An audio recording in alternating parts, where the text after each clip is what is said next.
Good morning, everybody. And Good morning. we have a full house for you today. Good morning. We got more people than I can keep track of. Shannon has decided to rejoin us from down under. But yeah, it's good to see Shannon here again. And Jerry's here, and Bill's here, and Steve's here, and Dennis is off. Dennis is getting coffee. Sure where Dennis went. Probably went to get coffee. He's getting coffee. Good shot of Dennis's chair. Yeah. Nice chair. Nicer than mine. Yeah. Oh, yeah. It's nicer than mine, too. Steve, why don't you tell us who's in chat? Oh, boy. I hope I don't miss anybody. We got Allie. We got, I think, Dave at DES Multimedia. We got lots of Johns. We got John Grandpa Rails, Al Mar, John Scotillo, John Schuylkill River Valley, Doug Dilly, Al Mar, Bernard. Let's see. There was somebody else in here earlier. Where is he? I think it was Ethan, a new guy. He's way back here. Anyway, Rob T-Man, did I say that? Where is he? Anyway, good morning, everybody. I'm sure I missed somebody. We got Lee. Lee's in here. Well, so anyway, if anybody's got something you want to talk about, stick it in the chat. And I'm sure we can make you a lot smarter or dumber or something. I've been, I'll tell you what I've been doing all week. I've been plastering, Bill. And I'm going to try your technique with the stain.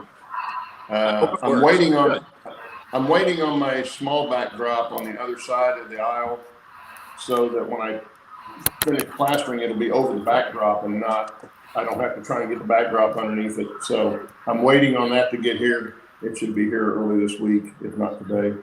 And I'll finish plastering, and then I'll do an update once I get all that painted. And we'll see how it looks. But I like it so far. It looks really good. Yeah, I like it so far. So that'll be a good update when I finally get that halfway finished.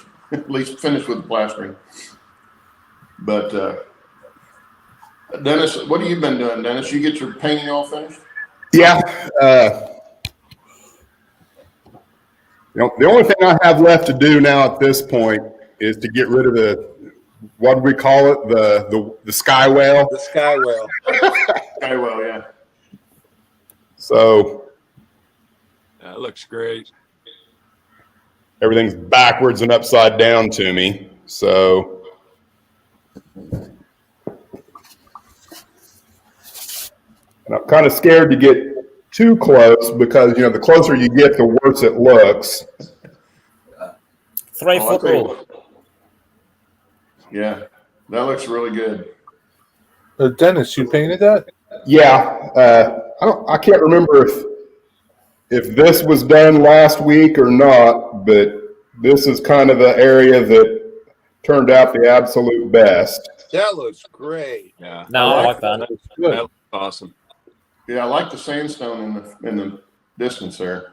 Yeah, that was a pain. I probably spent more time on that than I did a lot of the rest of the backdrop itself, just because I'm still not really satisfied with the colors on it. But and then that back mountain, that turned out perfect, I thought. Hey, what about making that a flying saucer? I like that idea. No, I say put some flukes on it and some wings, and it can be a flying whale. Yep. Yeah. Yeah, that's going to disappear sometime today, right after we're finished with the show. I'm going to slap on some blue over the top of that and call it gone. Yeah. So Steve, what did you do this week? Oh boy, I finished my caboose finally. I don't see a ladder. Did you end up painting the inside of it green? I did. Awesome. I did that the same day. I went, wow, that is a great idea. Yeah, he showed that to me, and then I said, "Well, did you remember to get the inside of the cupola?" And he said it was already glued on. Oh, it's blue, but it's black, so it doesn't show up that much. But yeah, that was a it looks great great. idea. It looks really good. You know, Now I've got a 3D printer, a miniature version of you to put in there. I had to get a little GI Joe put on the back, Mm. but yeah, well, there's no trucks on it. Yeah. Get a G.I. Joe and a Barbie. You're just gonna drag it behind the train, right? Yeah. Well, I'm building a fire under my machinist, so supposedly he's supposed to get the trucks done for the tender, and then I can slap it under the caboose. But yeah, it turned out really good. I'm really happy with it. I thought the fuel car was a lot of work. That caboose. Woo. Actually, you know what you should have done, Steve? You should have had it so one of the sides of the caboose opened up so your dog could go in it. It could be like a little kennel. I don't think Gus would stay in the train. I'd have to change. Oh, I'm sure if you cut a hole so he can stick his head up through the cupola and just kind of look around going. Do you see those ears coming out of there? But no, I've got probably 100 hours in the caboose, but it turned out I'm really happy with it. Yeah, you've gone Great. But it really fills out the stand. Like I was telling Claude this morning, there's only a half an inch on each end of the stand, just enough room to put clamps on the wheels so it doesn't roll off. I mean, Well, and tell them about Train Mountain that you had to tell Train Mountain. Oh, yeah, when I registered, they want to know how long your train's going to be. And I told them, I guessed at 14 feet so they can plan a track to put you on. And I measured it yesterday, and it's 13 feet, 11 and a half inches. Wow. Pretty good guess. Yeah, I mean, I could, it's a good thing. It's pretty big. It's the scale, though. It really is. Yeah. Yeah. Well, that's the thing. Like, I've been following you on the Facebook group, and you've just been going gangbusters with your loco, the fuel car, and then when the caboose popped up, I'm like, oh, Jesus, he's not going to stop. Yeah. Well, he has to now. You got no more room. Oh, no, I can't. Yeah. She was not going to allow him to be in the house, so. I can't tell her how much time I've spent on this. She'd kill me. Nah, you know what's going to happen next? It'll be like, it'll all calm down for a little bit, and then Steve's like, I'm doing another car. Where are you doing it? Oh, I'm doing it in the Train Mountain workshops. Yeah. Well, I could do a small flat car that just lifts off the trucks, and I could stick it in the back seat of my truck. I mean, theoretically, I could do that. But I don't know if it'll pull this. It's gonna. Well, that's the thing. You got to test. You got to test that loco out. And aren't you doing a pressure test or something soon? Well, if I ever get Tim down here, we're going to do a hydro on it. I have a feeling that the hydro and the steam up are going to come on the same day, because I really thought I'd have the plumbing done on this thing a long time ago. But with local parts, he's machining all the starting valves. He doesn't do just one valve. He does an assembly line. Well, he'll machine a particular spot on each of the valves and does all of them at the same time. And there's a lot of work to him. So I won't get my valves until he gets them all done. But so, Steve, there's a chance that your engine might not pull this train. I don't think so. Well, the problem with Train Mountain is the grades, first of all. You might need a helper. Steel wheels on steel rail. Believe it or You're going to not, have to build a helper slippery. engine. Tim found out that, on aluminum rail, you get a lot better traction. But once you hit the steel wheels on steel rail, any little bit of moisture, and it can be an issue. I may have any, going on the top side of Train Mountain where it's pretty level. You know what you might have to do, Steve? You might have to take the drivers off and cross-hatch the actual contact surface. Shame on you. No. You can always use bullfrog snot on it. No, I'm just going to have Claude walk ahead of it and sand the rails. Well, does your sand dome not work? What's that? Does your sand dome not work? No. I have a great idea. Unfortunately, that's one thing that doesn't scale down on these is sand. Yeah. They've tried it, and it really doesn't. Some guys have tried, sort of made it work. But you end up actually causing more issues with the locomotive because the sand gets in the bearings and stuff. So it's really not a good thing. Maybe you could I use think Gus as a puller. Gus is a puller. Yeah. Yep. Hook him up. Oh, he's You hook out him here. up. He doesn't like being on the show anymore. He's asleep in front of the door. Doesn't like us. Actually, you know what, Steve? Worst case, I'm sure you could put a couple electric motors on the caboose, and that can be your helper motor. Yeah, that would be in pretty there. cool. Yeah, but that is really involved because you gotta pull the wheels apart. You gotta take the wheels off the axles, get the sprocket in there, press them back on. That's like building a locomotive. And then you got to carry a ton of batteries and the weight of those. Yeah, then the weight of the battery. Have you ever seen those guys that put cordless drills on bicycles? Maybe you could do that. Steve 87 ASP says you need to put rubber bands on your wheels. There you go. Yeah, I think I'll just get a pole, and I can just pull it along. Or Yeah, I'll get land or.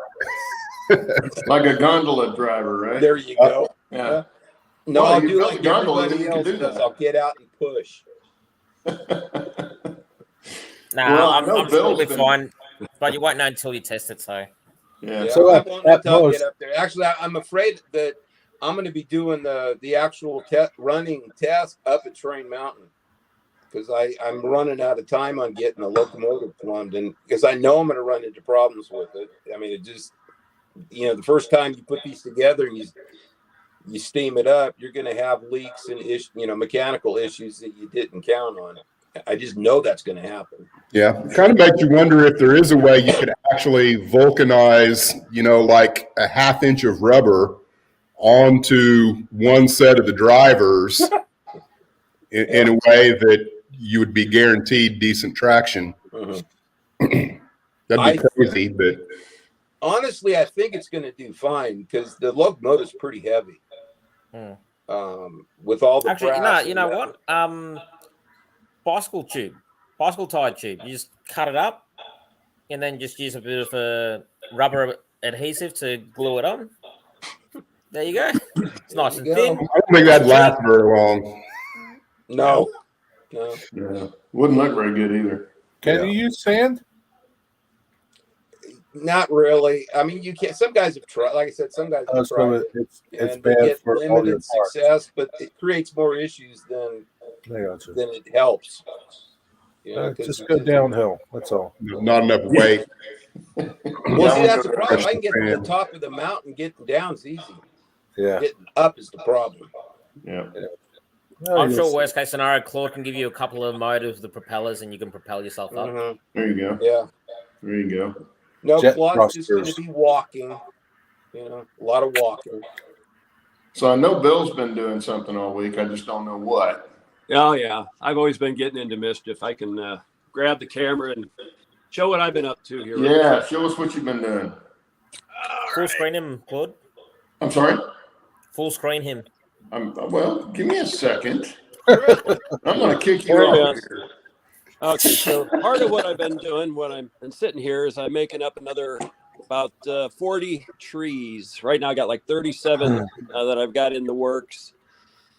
So like I got my coffee can, an antique Folgers can too with here's about 22 tree trunks for the furnace filter trees ready to go into the next steps. Those are easy. This I just did this past week. Then let's see, swing back over here. Couple of additional or 3 additional trees added over by the trestle. And then over this way, I've been starting to put in the 1x2s to support the pink foam board. I'll have fascia coming up over here. In this little area is where I'm going to have this portal disappear, come in this direction. So I've got pink foam board where I'm going to be putting old, ugly commercial trees down in here, and I'll scenic this area. Then once it's done, this piece comes in, and that'll be permanent on top to kind of continue on this side. But that way, that'll disappear from when you're looking at the other side, and I'll show you here in a second. I'll go over there. I think that's the neatest thing of this design is not having actual tunnels. Just having it look like it goes into the forest. That's such a great visual for such a small layout. Yep. So I will have like a tunnel portal and maybe actually a couple of them over here when I get done. I'm thinking of just a little rock outcrop to kind of have the bottom one go through, but I'm still working on it. So on this side, you can see I've got pink foam board and it's glued into place right now. I've got the large flat area, which is actually sloping. You know, I see on most layouts, including mine, where people will put pink foam board in it and it's always level. Here, since it's kind of a helix, I got it where it form fits. So it's going to have a natural slope to the land. So it should look fairly realistic once I take my hot knife and kind of trim everything up to make sort of rolling hills in this area. Then right in here, you can see the pink foam board on the other side of that portal. So I'm going to have tall trees all through here blocking the track. But if you can get into an angle that you can see beyond, I'll have the commercial trees in there. It'll kind of go into darkness once I get the rest of the pink foam board on. So there'll be a bit of a continuity even as it goes through and around. And then I'll have trees again arching over this to hide the portal. But that should give the illusion that it's going somewhere, just like it is over on this side where I've got that continuity going around, even though it's completely different than what I've got when I've got the vertical scenery just a couple of inches from there. So that's what I've been doing this week. Man, you've been busy. I was having some fun. Lots of foam board. I've been using a little bit of that too on mine. So I've got a little bit of foam board, but I still did the old style cardboard lattice for most of my big years. That's always a good thing to use. I just haven't done it for a real long time. Yeah, it's super easy, and of course I use hot glue to put it together. And the only thing you got to watch there is, you know, if you glue it where the cross is over, and you take your finger and squeeze it together good.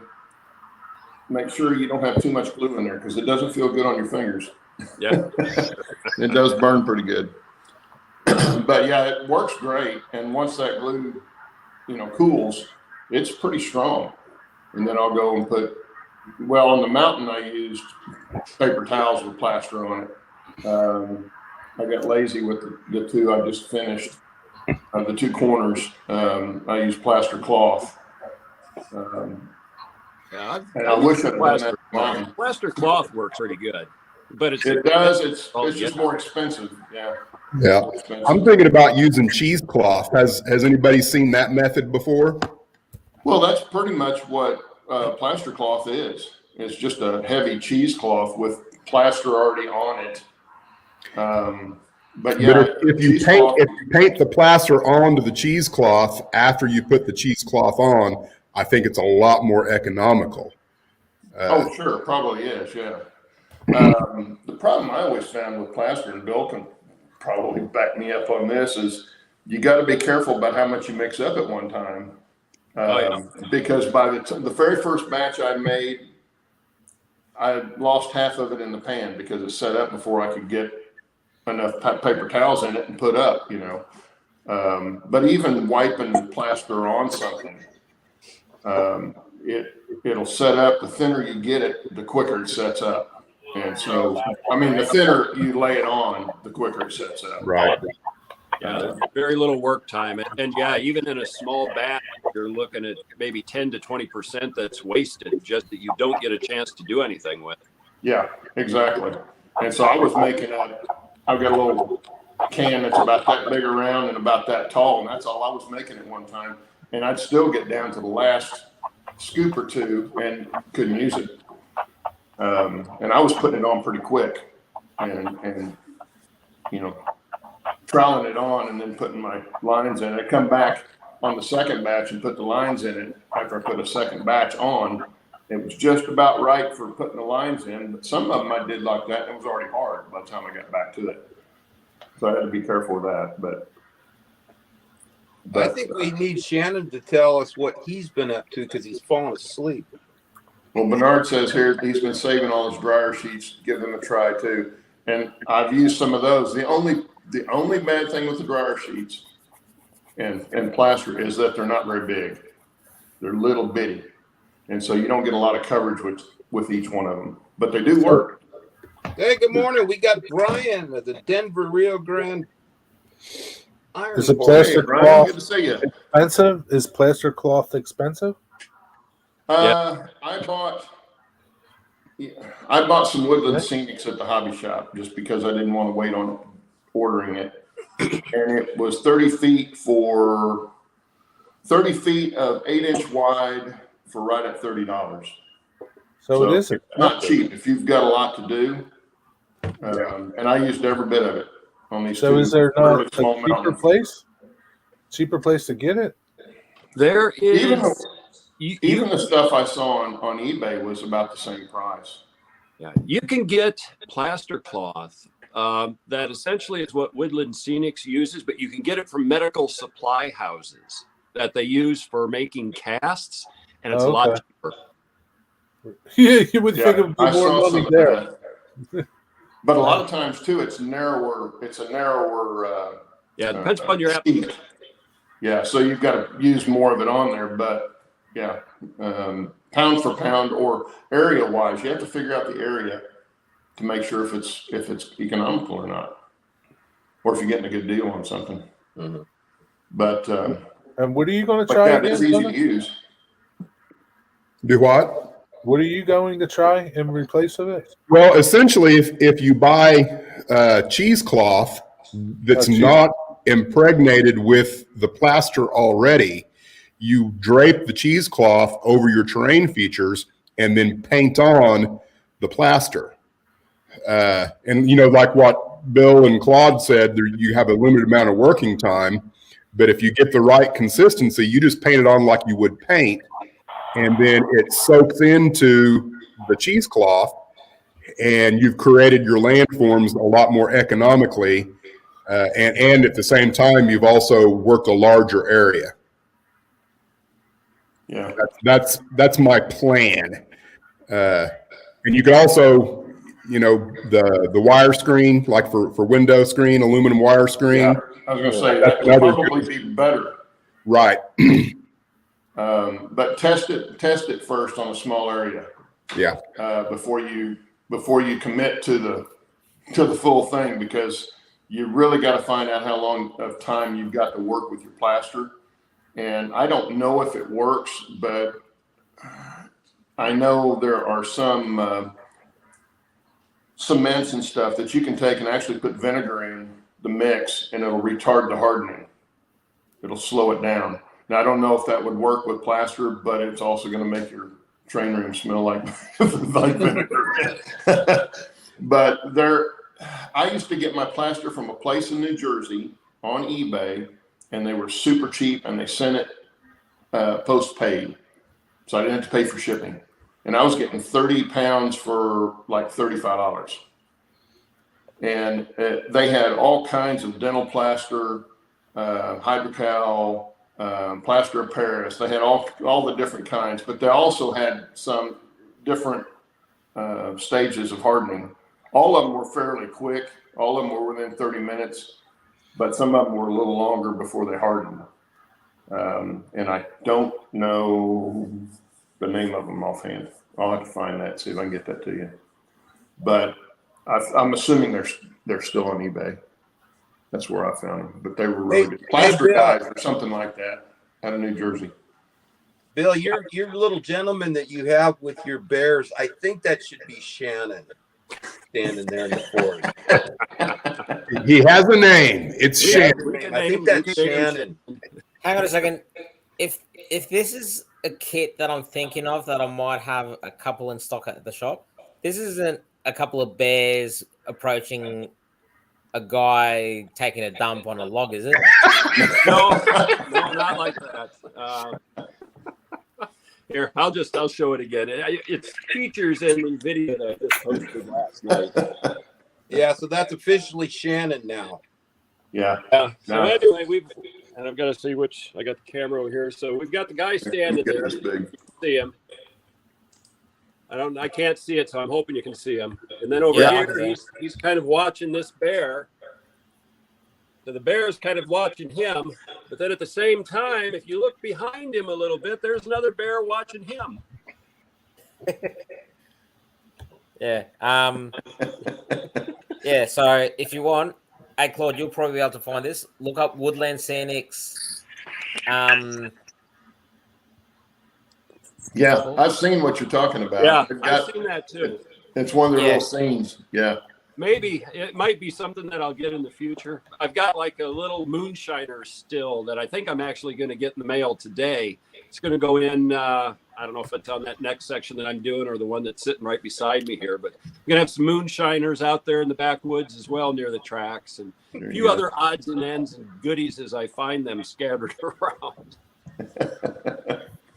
Yeah, that's what we were talking about before everybody showed up was the fun part is the detailing, all the little details. Once you get all the bench work done and the main scenery done and trains running properly and you start in on all the little details, that's the really fun stuff. At least for me it is. I really enjoy finding little vignettes like that to put in on a layout. Or finding them on somebody's layout. That's a lot of fun too. Yeah. No, I tend to agree with you, Claude, because like when I was doing my last layout before I sold it, I had pretty much the majority of everything done, and then it was like, right, what can I add in this small itty bitty place to make it alive? What can I add over here to make it alive? Yeah. And it's just trying to work out what details you want to put on there, figurines, whatever it is. Like I had like a little pub, and out the back you had the guys on the wine barrel playing checkers on it, and the other guys, looking over their shoulder with the dogs laying there. Well, it's like when I finished my coal tower and I was sending it in, I was showing it to Steve, and I kept telling him, I said, Steve, I got pigeons that are going to go sit up on top of this, on the very, very top of the coal tower. And he kind of laughed at me. And so I had the pigeons and I got them all painted up and I put them up there. And of course, if you got pigeons, you have to have pigeon poop. So I had that on there too. And it looks really good. The trick, I think, with some of that stuff is don't go too much. You don't want to go more than what would really be there. Where'd you get the pigeons? I got them on eBay 2-3 years ago when I started collecting up stuff. I've got a box, 2 boxes, great big boxes of people, vehicles, detail stuff. And anything I'd be on eBay just looking around and I'd see something that I thought, hey, that might look good on the layout, and I'd buy it, especially if it wasn't very much. I've got pigeons way all more over than my I'll probably layout, ever but you get just on can't there. see them. Say again? I said I got pigeons all over my layout. You just can't see them. They're so small. Yeah. Little bitty things. But yeah, I've got so much stuff that I don't know if I'll get it all in the layout. Hopefully I will, or at least most of it. But yeah, just randomly on eBay. You just look on there, especially in the HON3, you get a lot of the old rustic stuff like a still or something like that would be in there more than it would be in the HO section. I know the HO scale section on eBay is more modern stuff.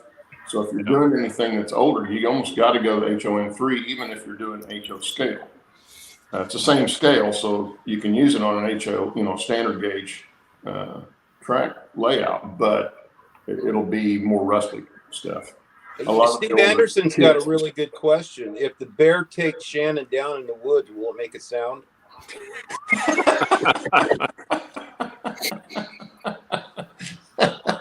Well, the bear or Shannon?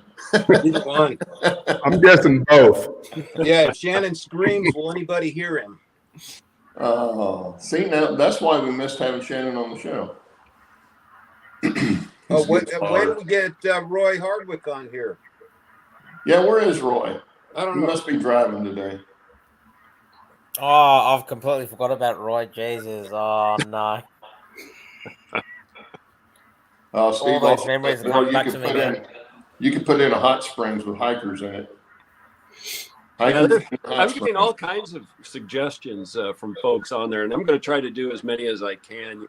Somebody suggested, like a couple of boys climbing the old time, narrow gauge trestle. I like that idea. I'll probably try to get that. Some moonshiners. I'm not really planning on having a whole lot of anything water feature, but maybe some hikers or something down by this curved trestle once I get. Oh, you got to have a little hot spring with some naked bathers. Yeah, maybe. We got to keep it family friendly if I ever do get this thing off to shows. But well, you could put a lot of trees around it.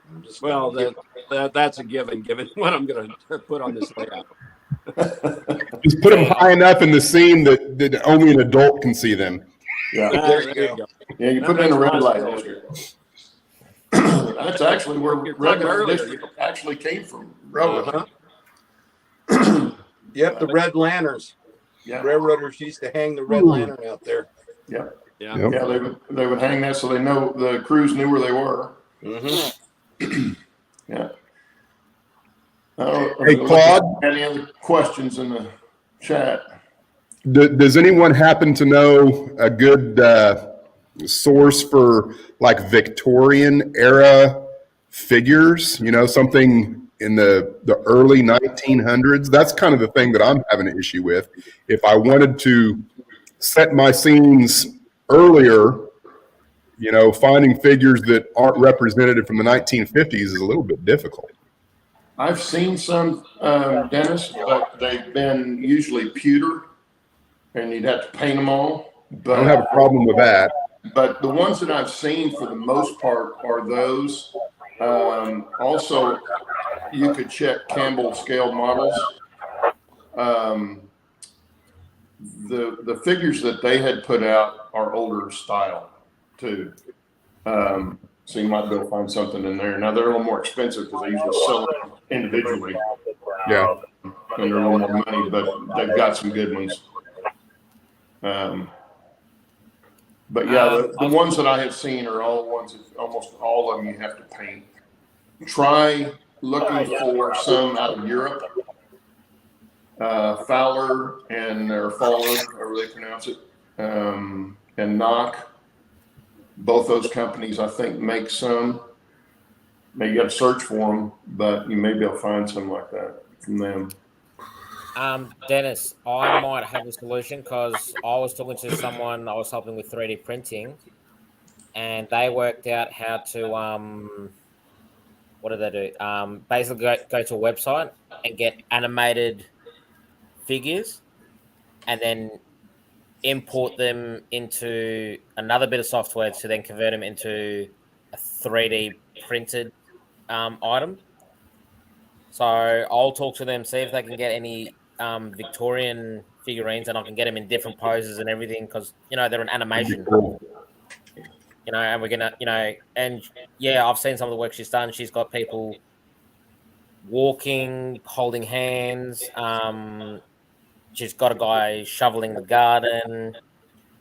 A guy kneeling down, saying, giving his child a cuddle. Just she showed me, and I'm like, you got to show me how to do that.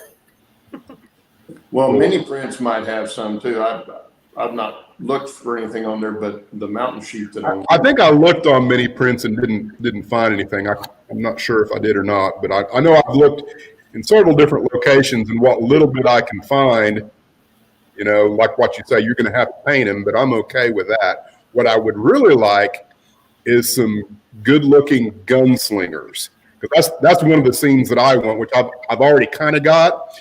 But one of the guys that's shooting, he's got like a tie on, and it's not the right type of tie for that era at all. Which I thought it's kind of the knife and and shaving it off and repainting him, which I'll probably do eventually. But Yeah, it's kind of the what's it called? What you see in the old movies. Bolo. Right. Bolo tie. Yeah. Yep. Or a bow tie, either one. And then, he could, if he's got the tie on, the white shirt and the vest and the white tie, you could always put some garters on his arms, Yeah. He could be the dealer or the bartender. Well, Bill, Doug Dilly says you got to be careful with your O-scale figures because the details show up really good. So, No comment. Yes.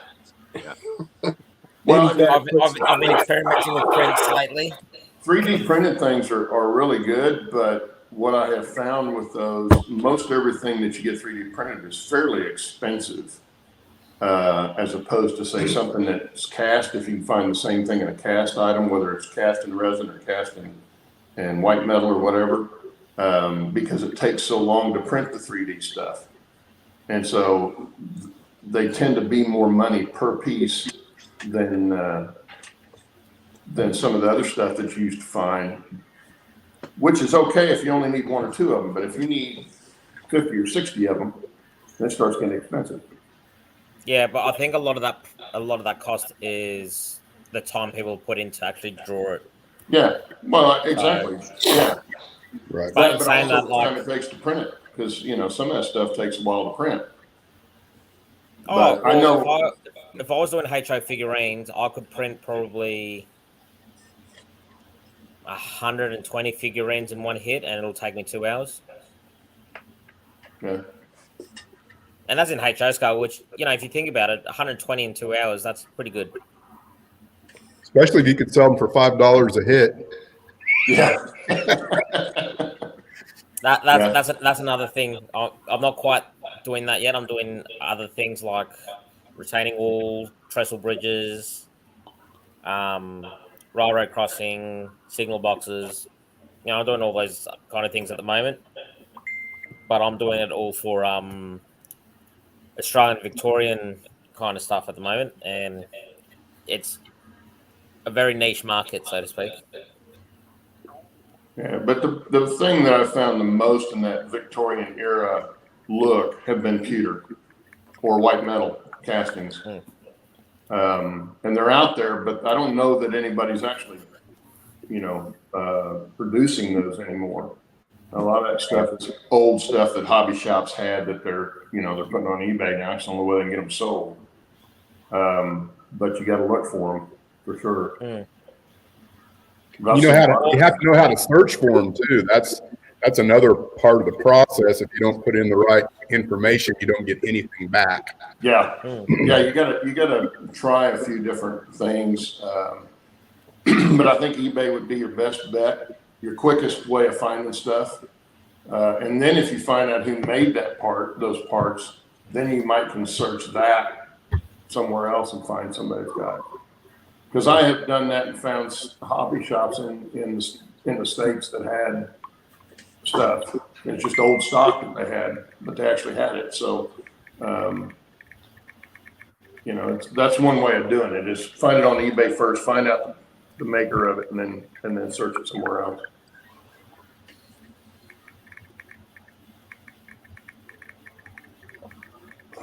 I think Brian Jones, he's been. Who's got a radio on? Yeah. That's Jerry. That's Jerry. What was I looking So for? what have you been doing, Jerry, besides chasing trains? Nothing. Nothing.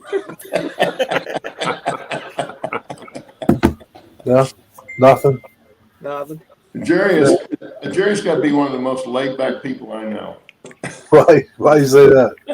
Well, every time I come on your live stream, you're just sitting there chilling with everybody, talking to everybody in chat, and Yeah. that kind of stuff. If I sat that long at any point, then I'd be asleep. Me too. Yeah, sometimes it's hard. It's hard sometimes. Yeah. It's a bitch getting old. Yeah, sure. So Anybody in chat know where you can find Victorian HO figures? They're talking about 3D printing. They're all talking about 3D printing. Yeah, but you're in Australia, man. Yeah, actually, I was going to say, with you talking about the white metal pewter castings, I haven't done it yet, but if I can get a centrifugal caster, I can actually make my own pewter models with the 3D printer because I can do lost wax castings, make the molds, and then from there, do pewter castings. Hey, Shannon, with what you're doing for 3D printing, I've seen some stuff on eBay. I've bought a few things in HO scale. How's the initial quality once it's first printed? The older stuff, you could tell it's, layer on layer on layer. Do you have to do much rework to the items that you're printing?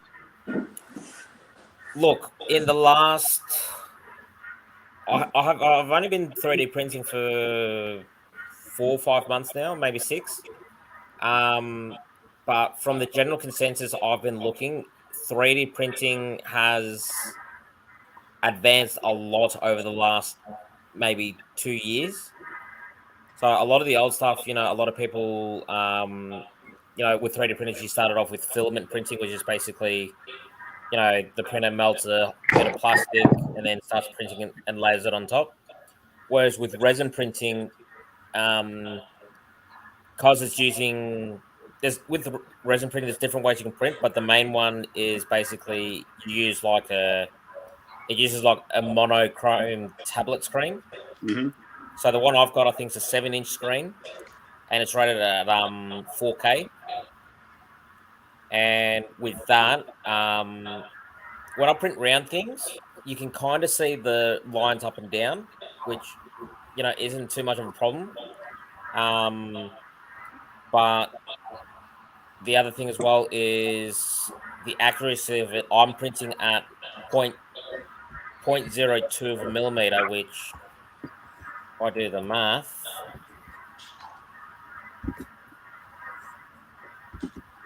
of a millimeter, so I'm talking. So my printer prints at 0.00078 of an inch.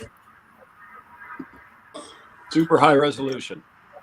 Yep, with at a 4K screen. So I'm printing N scale figurines where, when you look at them, like compared to like say for example Woodland Scenic People. Yeah.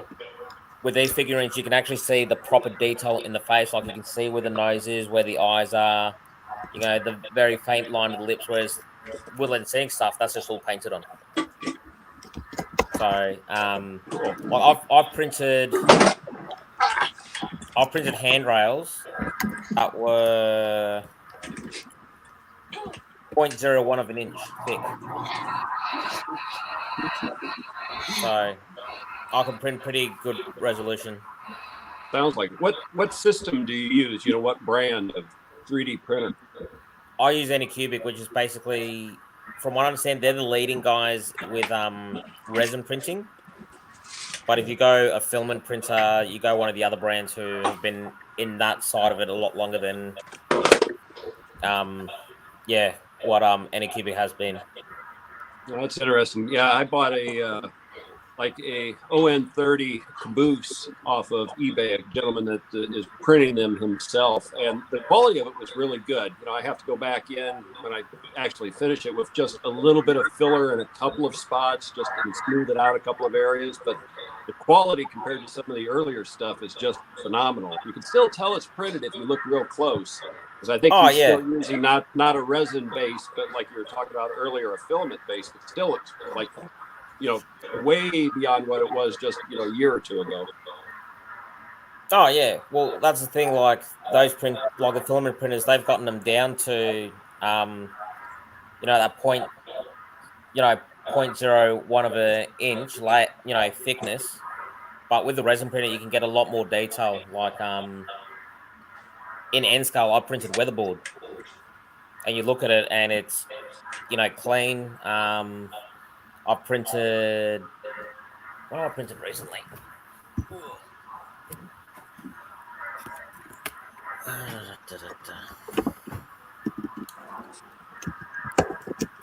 Trying to see if I have any prints up here that I've printed recently.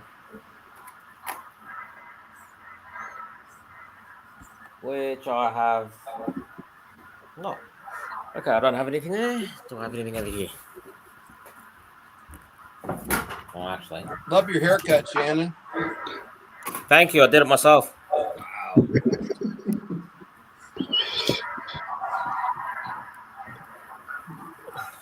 Like this is a signal box I'm still working on. I've got like several renditions of this now.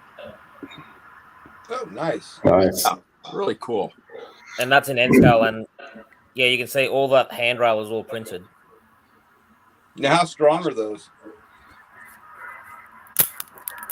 Oh, Pretty strong. yeah, I guess so.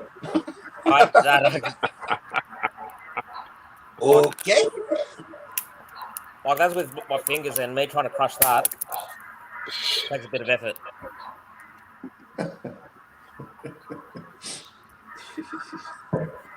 Can you Alrighty. reuse Yes, that? Can you that's my reuse quality that control. plastic? Sorry, Can you reuse that? if I glue it back together. No, I mean you can't remelt it, right? No. So Okay. with resin printing, it is actually a resin, but it's in liquid form, and Okay. it's reactive to ultraviolet light. So once the ultraviolet light hits it, it sets it solid. So what's an approximate cost if somebody wants to get in and buy a system that's reasonable and start doing that? Because I'm interested. That's pretty cool tech. Hang on, I'll go to the Anycubic website.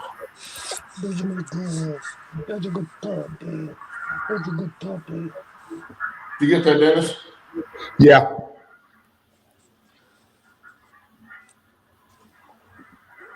It depends what you want to print, but you can start off small with 300 US. The larger one that Anycubic just released, if I can find it. He's not the little dog he used to be. The largest Looks system just you like can buy you, for Steve. 1100. Thank you. Yeah, there is a resemblance. Yeah. Huh? Yeah. The prices So are you're looking good. between 300 and 1100 full system. Yeah, between Uh-oh. 300 and 100 really is not that much when you consider if you can produce what you're after. Like if I would do something like that, I would do more like figures myself and small detail parts and odds. Yeah, so you go the $300 system because the only difference between a $300 system and the $1,000 system is you go from a printing area of that big to a printing area of that big. Yeah, That's the only difference. yeah, because I would use something like that if I got it. I'm going to have to look into it after the show is over, but I would do it for like N scale people, HO scale people, and figures and O scale stuff.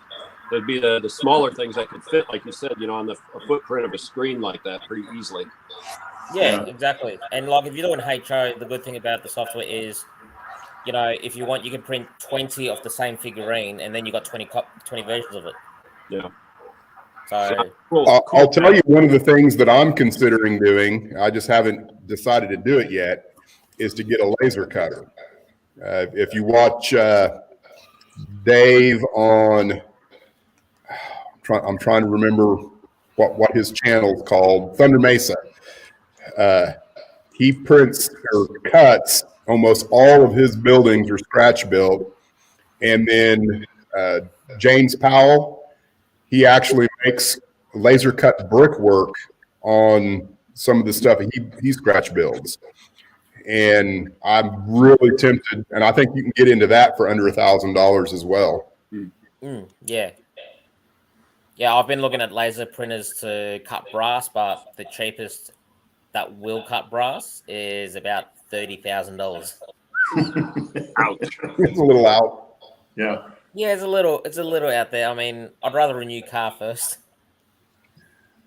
So, but yeah, no, the upside with the 3D printing is the upfront cost is expensive, but for example, if I take into consideration how much time it takes me to draw something and then print it, if I'm just printing a one-off, you're probably looking at a cost of $3-4 per figurine. But once you've done the one drawing, if you can divide that drawing over multiples, then obviously those costs get offset, and then next thing you know, it goes from something that costs you $3 for one and it goes down to like 30-40 cents a figurine. But you still put your margins on top of it, and you still make your profit as you need to, because maintenance. Because the thing with the resin printers that a lot of people don't know is the screen does wear out, and that's where most of the cost of the printer is in the screen. So when I How first long bought does my it printer, last for? 12 months. So in 12 months, you got to replace the screen. It would probably That's depend on because how much you used it in 12 months, right? Yeah, because what's happening is the UV light actually burns the LCD. Huh. So, because when I got my printer, I paid about $400 for it because I got it on special. And within the first 2 months, I had a leak and it got in my screen, and I had to pay $150 for a new screen. That's a resin printer. Yep. So, a lot of that cost is in the screen itself, but the rest of it's just in the main body, the computer's software and hardware in it, which is all pretty basic and cheap.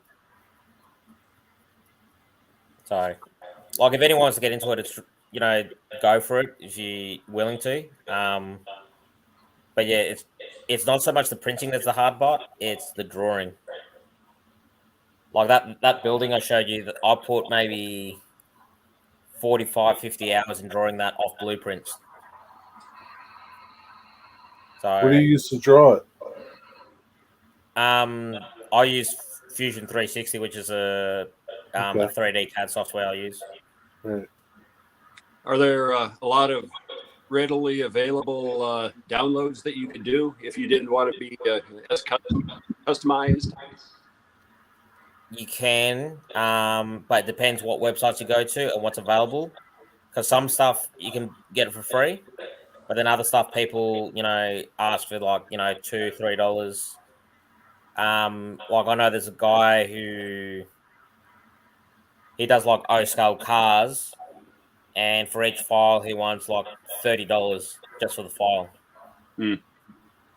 But once you've purchased the file, you can print as many, of that you item can as you print a want. ton of them.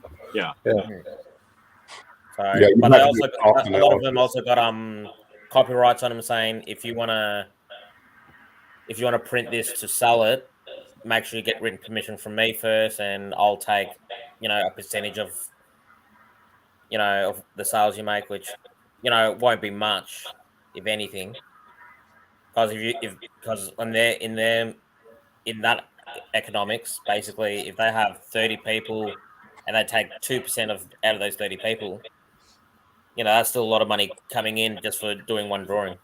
Right. Yeah. That's interesting. I am definitely going to check out a resin printer. Yeah. So, I'm just trying to think of this. If you can find someone who already has a resin printer, get them to send you a sample of something. Even if it's just a boat.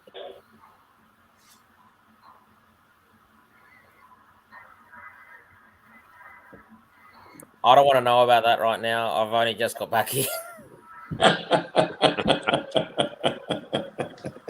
Well, because everybody always asks me about the box cars, and I said Shannon knows all about it. I don't know that much about it, but I sent you the link. I'm pretty sure. Rusty's got, and Rusty, is that the N scale that you have? I don't know where the HO scale one is. I wish I did. I don't think. It's probably on somebody's layout right now, going in circles. Yeah, exactly. Yeah, I don't see. Well, I was thinking we might get the traveling boxcars back to either Claude or Steve, and I'll do some new ones without the signatures, just the trackside thing, and I'll try and get a logo done for it as well. Okay. Now that we have a logo. Yeah, the only other thing is, do they have the? I guess the addresses are they traveling with the boxcars, so they know where to send it to? I've got the addresses here for who's next in line, but as I said, if I'm going to try and do new ones, I'd rather, because the thing is, now that I've got the 3D printer, I can just get the bases of a boxcar, and I can reprint the whole body of the boxcar so everything's embossed. So it won't look like a traditional boxcar. It'll look like a concoction of imagination. I don't know if I want a concoction of your imagination. That's scary. Yeah. That's what I'm thinking. That's a little bit scary. Yeah, Sparky says he's got it, the HO one, so Sparky stole it. Yeah, Sparky's not on here this morning, so yeah, he is. I didn't see you come in, Sparky. Morning, Sparky. No, James got it back to Sparky, so Sparky's got the HO. Yep. Okay. Do you want him to send that to me to send back to you? No, just send it back to you, because what I'll do is I'll try and get a couple of boxcars from work. Or I'll get I'll find something, and yeah, I'll create it into the body. And I'll have the back and whatnot. Okay, so you want him to send it to me? Yeah, and whoever's got the N scale one, send it to you as well, so we can start it fresh. Okay. Don't forget the book. No, the boxcars isn't as important as the book. The book is the main thing. Yeah, the book is important. Yeah, don't lose the book. Definitely don't lose the book. Okay, What's the I'll book? get a hold of Rusty and Sparky and get them my address, and they can send it on to me then, and we'll go from there. What's this book you're speaking of? It's like a high school yearbook. So you can sign it and put in your thoughts of who has it. It's going to be fun to read. Oh, about the boxcar, the traveling boxcar. Well, I reckon that's what we'll do. Once Claude gets the boxcars, because we were meant to do it once a year, and it's been like what, 2 years now? Yeah, it's been a couple of years since it's been out. Have you guys seen any videos or pictures of anybody running the boxcar? I haven't seen any. I haven't seen any. I've heard of the boxcars. I've never seen them. There's videos out there. Yeah, there's some of them out there. So these boxcars have been out there for 2 years?